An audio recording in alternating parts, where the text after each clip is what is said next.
60 రోజుల్లో మీతో ఇంగ్లీష్ అద్భుతంగా మాట్లాడిస్తాం. వెంటనే కాల్ చేసి జాయిన్ అవ్వండి.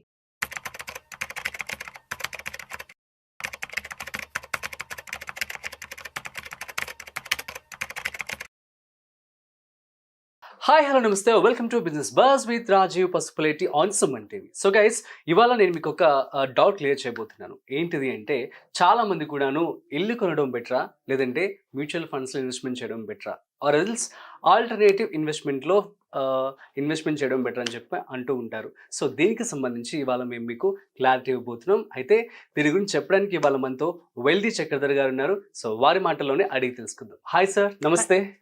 ఎలా ఉన్నారు సార్? బాగున్నాను sir, thank you. Thank you so much for coming.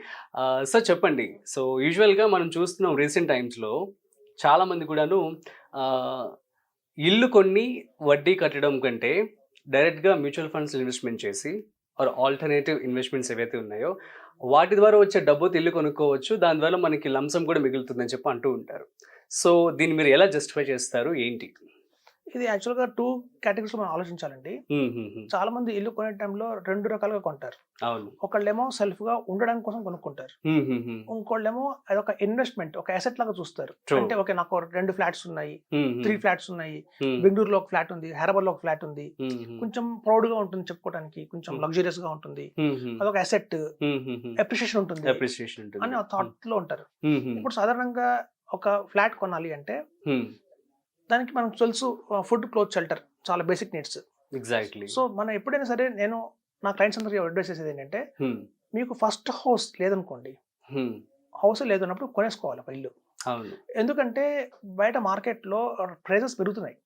ఇవాళ మీకు 60 lakhs వచ్చే ప్రైస్ మీరు కనుక డిలే చేస్తే 70 lakhs 80 lakhs అయిపోయే అవకాశం ఉంది. Number 1 condition. నెంబర్ 2 ఏంటంటే, మనం కనుక ఒక ఫ్లాట్ కొనుక్కొని దానికి అట్లా ఒక ఇన్సూరెన్స్ కంపెనీ ఇస్తుంది. ఎప్పుడైతే ఏ బ్యాంక్ లో మీరు లోన్ తీసుకుంటారో ఆ బ్యాంక్ వాళ్ళు ఇన్సూరెన్స్ కూడా ఇచ్చేస్తున్నారు బై డిఫాల్ట్ గా. సో అన్ఎక్స్పెక్టెడ్ గా మనకి డెత్ జరిగితే మన ఫ్యామిలీకి ఫర్దర్ గా ఈఎంఐ కట్టాల్సిన అవసరం లేదు, వాళ్ళు ఉండడానికి ఒక షెల్టర్ ఉంటుంది. అది చాలా ఇంపార్టెంట్. సో అదొక పాయింట్. ఇంకోటి ఏంటంటే, మనం కనుక రెంట్ ఉండి ఒక కొంచెం అమౌంట్ మిగిల్చుకొని ఎస్ఐపి చేస్తే అది లాంగ్ టర్మ్ చేయాలి. ఎస్ఐపి ఒక 5 years కి మనకి అమౌంట్ రాదు. మీరు చూడండి, ఒక 5 years ఎస్ఐపి చేస్తే రిటర్న్ రాదు. 15 years చేస్తే కానీ మనకి రిటర్న్ రాదు. సో మనం 15 years కి అదే లొకాలిటీలో ఉంటామా అని గ్యారంటీ లేదు. పొద్దున ఓనర్ ఖాళీ చేయమంటే వెకెట్ చేయాలి, ఎందుకంటే మనకి ఆ రూల్స్ లేవు కాబట్టి. సో కాబట్టి మనం అక్కడ వెకెట్ చేస్తున్నప్పుడు వాళ్ళు వెంటనే మనకి ఆ ఇల్లు దొరుకుతుంది అంటే దొరకదు. ఎందుకంటే నా క్లయింట్స్ సఫర్ అయ్యారు. కొంతమంది 2 bedroom ఫ్లాట్ తీసుకున్నారు కొండాపూర్ లో, హైటెక్ సిటీ దగ్గర, ఆఫీస్ దగ్గర, పక్కన స్కూల్స్ దగ్గర. సో అలాంటప్పుడు ఏమైందంటే, సడన్ గా ఆల్ ఆఫ్ సడన్ ఓనర్ ఏం చేశారంటే, మా బావమరిదే వస్తున్నారంటే కొంచెం ఖాళీ చేయమన్నారు. అప్పుడు ఖాళీ చేయాలనుకున్న టైంలో హైటెక్ సిటీలో మళ్ళీ దొరకాలి అంటే 2 bedroom దొరకలేదు.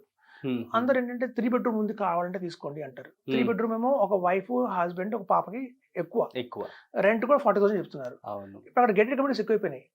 కావాలంటే గేటెడ్ కమ్యూనిటీస్ దొరుకుతాయి అంటారు. కానీ గేటెడ్ కమ్యూనిటీస్ లో మనకి స్విమ్మింగ్ పూల్, జిమ్ అన్ని ఇస్తారు, గానే ఉంటుంది. కానీ రెంట్ ఎంత అంటే 50,000 చెప్తున్నారు. 50,000 రెంట్ అంటే ఆల్ ఆఫ్ పెరిగిపోయింది. సో అలాంటి ప్రాబ్లమ్స్ అన్ని కూడా మనకి ఇల్లు లేకపోతే వస్తాయి. సో కాబట్టి ఒక చిన్న ఏజ్ లో కాబట్టి మనం చూడండి, ఎప్పుడైనా 25 to 30 years లోపల హోమ్ లోన్ తీసేసుకోవాలి. ఎందుకంటే మనకి టెన్యూర్ అనేది ఎక్కువ ఉంటుంది హోమ్ లోన్ కి. మనం 40 years క్రాస్ అయ్యామా మనకి హోమ్ లోన్ ఎవరు ఇవ్వరు. ఎందుకంటే రిటైర్మెంట్ దగ్గరలో ఉంటాం కాబట్టి అంత టెన్యూర్ రాదు కాబట్టి మనకి 10 years టెన్యూర్ ఇస్తారు. 10 years టెన్యూర్ అంటే ఈఎంఐ చాలా ఎక్కువైపోతుంది, మనకి అట్లేం.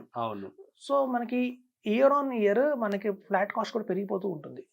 సో కాబట్టి అసలే ఇల్లు లేదన్న వాళ్ళకి ఫస్ట్ ఇల్లు తీసుకొచ్చుకోవడం ప్రయారిటీ అండి, హైయెస్ట్ ప్రయారిటీ. సెకండ్ కేటగిరీ ఏంటంటే, ఓకే మా తాత ఆస్తులు వచ్చాయి, ఆస్తులు మనకి ఆస్తి పంపకాలు జరుగుతాయి. మనకి ఊళ్ళల్లో ఒక ల్యాండ్ ఉంటుంది అనుకోండి, 1 ఎకరం ఉంటుంది, 10 ఎకరాల ల్యాండ్ ఉంటుంది.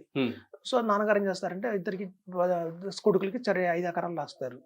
మనం ఎటు దాన్ని చూసుకోలేము, ఊళ్ళకి పోయి ఇప్పుడు ఎకరాలు వ్యవసాయం చేసే పద్ధతి కాదు ఇప్పుడు. దాన్ని సేల్ చేస్తాం, చేస్తే మా అమ్మంతా మనకి ఒక 2 కోట్లు వస్తాయి. వచ్చినప్పుడు ఏం చేస్తారంటే, వీళ్ళు సాధారణంగా ఒక ఫ్లాట్ కొనుక్కుందాం, ఇంకో ఫ్లాట్ కొందాం, దాని రెంట్కి ఇస్తే రెంటల్ ఇన్కమ్ వస్తుంది, ఇట్లాంటి థాట్స్ అన్ని ఉంటాయి. సో అట్లాంటి వాళ్ళకి ఎవరైతే ఇన్వెస్ట్మెంట్ ఆల్రెడీ ఉండడానికి ఇల్లు ఉంది, సర్ప్లస్ గా అమౌంట్ వచ్చింది, దీంతో ఒక ఇల్లు కొని రెంట్కి ఇద్దామా అనుకున్న వాళ్ళకి మాత్రం అది కరెక్ట్ కాదు.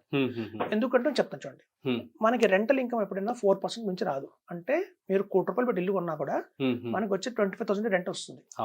అంటే ₹1,00,00,000 ఇంటి మీద 25,000 రెంట్ అంటే మనకి 3% కంటే వర్కౌట్ కావట్లా. సో అదొక ఒక రామార్క్ ఉంది. ఇంకోటి మీకు అపార్ట్మెంట్స్ అనేది ఎలా ఉంటుందంటే మనకి ఒక ఫస్ట్ 5 years వరకే అప్రిషియేషన్ ఉంటుంది, డిప్రిషియేషన్ మళ్ళీ వాల్యూ పడిపోతుంది. సో అలా కూడా మనం ఆలోచించిన మనకి వేస్టే. సో కాబట్టి ఏంటంటే ఇన్ని ప్రాబ్లమ్స్ ఉంటాయి. కాబట్టి ఆల్టర్నేట్ ఇన్వెస్ట్మెంట్ ఫండ్ అనేది ఒక మంచి ప్రోడక్ట్ ఉంది. సెబీ ఆథరైజ్డ్ ప్రోడక్ట్ ఇది కూడా. అంటే security exchange board of India అనే ఆథరైజ్ చేసిన product ఏఏఎఫ్, alternate investment fund. So ఇందులో ఎలా ఉంటుందో చూద్దాం.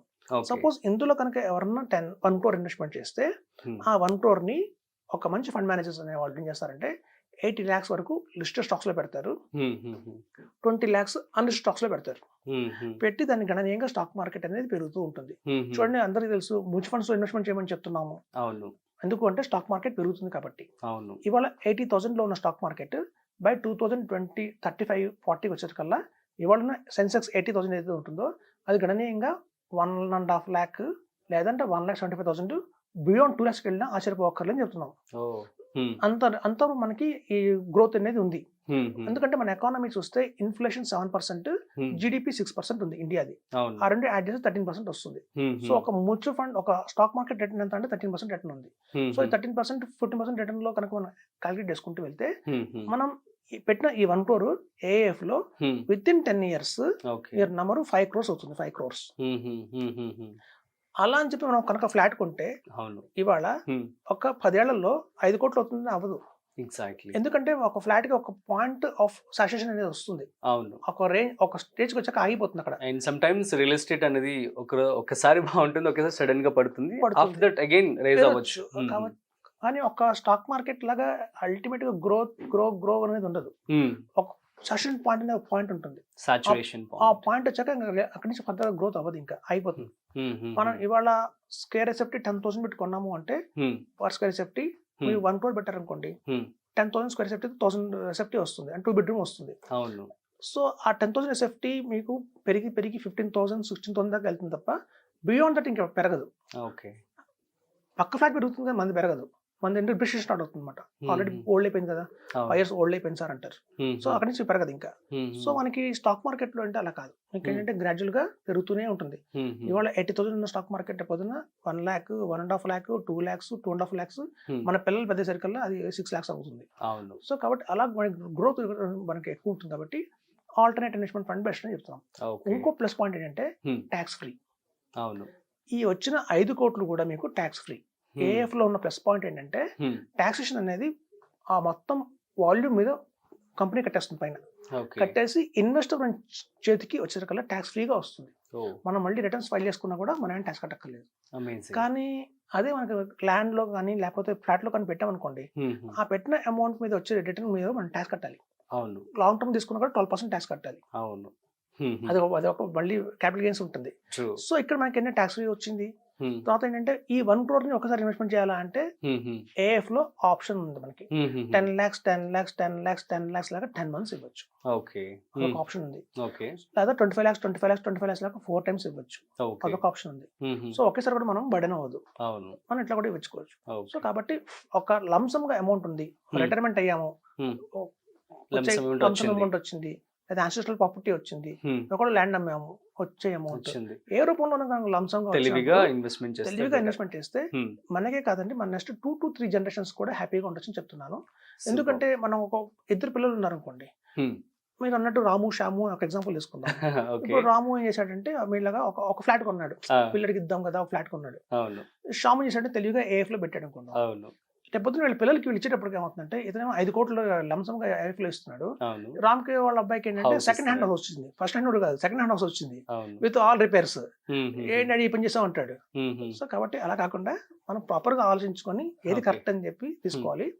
మనకంటూ ఇల్లు లేకపోతే ఫ్లాట్ పెట్టండి. ఆల్రెడీ ఒక ఇల్లు ఉంది, ఇన్వెస్ట్మెంట్ కోసం అయితే మాత్రం ఫ్లాట్స్ కరెక్ట్ అని చెప్తున్నారు. Super sir, thank you so much. So guys, మీ అందరికి అర్థమైంది కదా. సో మీరు కనుక ఒకవేళ ఇల్లు లేదు అనుకున్నట్లయితే సో ఇంటిని తీసుకోవడం బెటర్ అని చెప్పి సార్ చెప్పడం జరిగింది. అట్ ది సేమ్ టైం మీకు కనుక ఏదైనా లంసమ్ అమౌంట్, ఫర్ ఎగ్జాంపుల్ ఎవరైనా రిటైర్ అయ్యారు, లేదంటే మీకు లంసమ్ అమౌంట్ అయితే రావడం జరిగింది. సో ఆ టైంలో మీరు తెలివిగా ఇలా మీరు ఏఎఫ్లో కనుక ఇన్వెస్ట్మెంట్ చేసినట్లయితే మీకు మంచి రిజల్ట్స్ అనేవి రావడం జరుగుతుంది, రిటర్న్స్ కూడా రావడం జరుగుతుంది. So that's it. సో మరొక స్పెషల్ ఇంట్రెస్టింగ్ వీడియోతో మళ్ళీ కలుద్దాం. అంతవరకు చూస్తూనే ఉండండి business buzz with Rajiv Pasupuleti on Suman TV. Thanks for watching.